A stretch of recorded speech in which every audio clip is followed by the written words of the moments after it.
প্রথম প্রথম সবাই থাকবে, খুবই ভিড় হবে চাহের পাকায়। ইয়ার্কি, মজা, গান বাজনা, আড্ডা, গুড মর্নিং গুড নাইট সবলাই হবে প্রথম প্রথম। সারা দিনটায় ভিল্লাবার কথা হবে, ওর হারিয়ে যাবার গল্পলা শোনা হবে, মাঝে মধ্যে ফের দেখাও হবে, আলাদা রকম একটা নেশা লাগবে।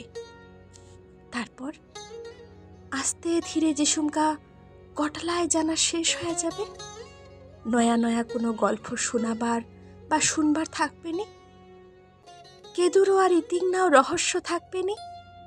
তখনকা আস্তে আস্তে মঞ্জিবা শুরু হবে যোগাযোগ করবার দুয়ার ঘাট।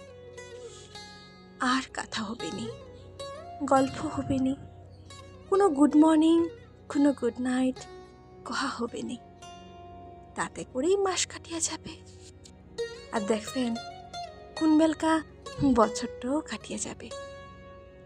তারপরে আস্তে ধীরে ভিড় ফাঁকা হবে, পড়িয়া থাকবে হাতত গুনা কয়েকজন, যারালা হামার গটায় নুকায় থুয়া কাথালা শনিবার পরেও একই রকম হামার পাশত থাকিয়ে যাবে। একদিন কাথা না কহিলে চিন্তা করবে, বেশিরভাগ সময়টত অমরাই খবর নিবে, একটা মেসেজ পাইলেই শান্তি পাবে। যখনকা আমার এই আগ্রহ হামাক মুগ্ধ করে, তখনকা মনে হয় ভেল্লাঝন নিয়ে থাকলেও চলবে, এই কয়জন থাকিলেই জীবনটা ধন্য।